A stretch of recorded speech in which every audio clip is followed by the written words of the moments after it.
L'origine du mot neurodiversité revient au journaliste Harvey Bloom et à la militante de la défense de l'autisme Judy Singer dans les années 90. La neurodiversité n'est pas juste un concept, c'est une réalité biologique, physiologique, tout comme la biodiversité. En fait, c'est la diversité des fonctionnements humains. Avec les empreintes digitales, le cerveau humain est le seul organe qui est différent d'un être humain à l'autre. À la différence que les empreintes digitales ne changent pas, sauf si on se brûle ou si on a un accident. Le cerveau a une caractéristique principale, sa caractéristique principale est sa plasticité. Le cerveau, dès lors que l'enfant a un cerveau dans le ventre de sa mère, se modifie, et ça tout au long de la vie. C'est un organe qui est plastique et qui se modifie en fonction des conditions dans lesquelles il évolue. Quand on parle de neurodiversité, c'est donc le spectre, un spectre très large qui va du fonctionnement du cerveau humain, donc du fonctionnement du cerveau à l'état typique, qui représente à peu près 80% de la population, au fonctionnement du cerveau à l'état atypique, qui représente à peu près 20% de la population, donc à savoir une personne sur 5. Il n'y a pas de cerveau neuronormal, il y a des cerveaux qui ont un fonctionnement typique et des cerveaux qui ont un fonctionnement atypique. Et grâce à l'avancée des recherches en neurosciences et aux connaissances médicales, on peut aujourd'hui définir les profils de la neurodiversité qui sont le TDAH, le trouble du déficit de l'attention avec ou sans hyperactivité, les différents troubles 10, la dyslexie, la dyspraxie et la dysphasie. La dyslexie, c'est un trouble du langage écrit, la dysphasie est un trouble du langage oral et la dyspraxie, un trouble du geste. Ces troubles peuvent en induire d'autres qui sont la dyscalculie, la dysgraphie et la dysorthographie. Il y a également le TSA, le trouble du spectre de l'autisme, qui est un spectre très large, qui va d'un degré très léger à un degré très sévère, comme les personnes autistes non verbales.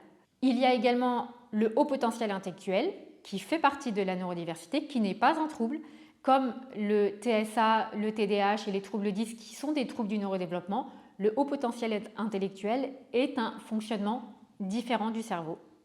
Et il y a également le syndrome de Gilles de la Tourette qui fait partie des profils de la neurodiversité. On en parle souvent comme des handicaps invisibles. Or, même si ce sont des fonctionnements qui parfois peuvent être handicapants, ce ne sont pas forcément des handicaps. Il n'y a pas forcément de reconnaissance handicap ou de reconnaissance MDPH pour les enfants et reconnaissance RQTH pour les adultes.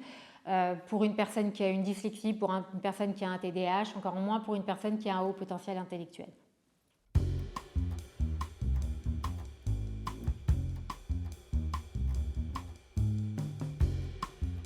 Alors même si votre ou vos spécificités vous semblent être un obstacle dans votre recherche d'emploi, pensez que justement ce sont vos spécificités qui sont vos compétences, qui sont vos qualités, qui vont vous démarquer des autres. Parce que ces spécificités-là sont vos compétences et ce sont des compétences que les autres n'ont pas.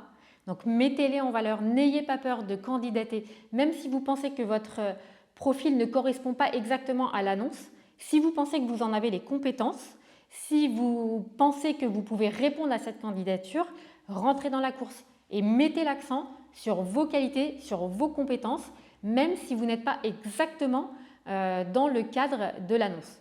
Et surtout, si vous en avez besoin, n'hésitez pas à vous faire accompagner au préalable pour faire votre CV, pour préparer vos entretiens. C'est important que vous arriviez à l'aise et que vous puissiez montrer votre potentiel et justement ses compétences.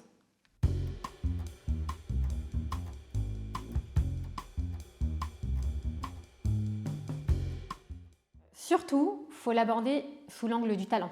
Il ne faut pas l'aborder en termes négatifs.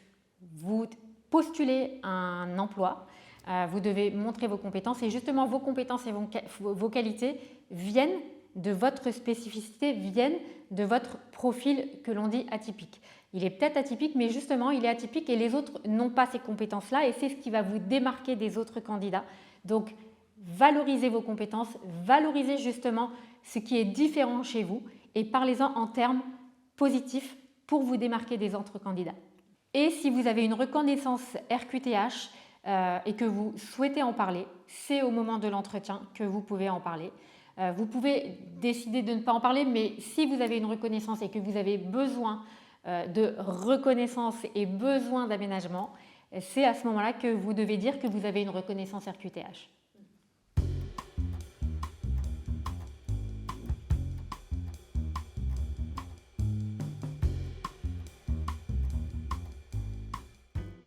Parler de la neurodiversité avec ses collègues, son manager, ses responsables RH, ça peut être un moyen de sensibiliser sur la neurodiversité de manière générale. Parler de sa neurodiversité, ça c'est plus subjectif, c'est personnel. Il y a des collaborateurs qui préfèrent en parler, d'autres non. Encore une fois, s'ils sont dans un environnement sécurisé, ils pourront en parler. Parce que justement, ne pas en parler, s'il y a des effets négatifs, s'il y a un impact négatif sur son travail, ça peut avoir justement un effet contre-productif. Alors que s'il en parle, encore une fois de manière positive avec des termes positifs, il va pouvoir demander des petits aménagements. Et ça peut être vraiment des petits aménagements, mais qui peuvent lui changer la vie et donc lui permettre de travailler le plus efficacement possible, vraiment de libérer sa créativité et son efficacité, comme des casques anti-bruit, comme une pièce sans trop de lumière. Il y a des personnes qui n'aiment pas travailler dans des open space.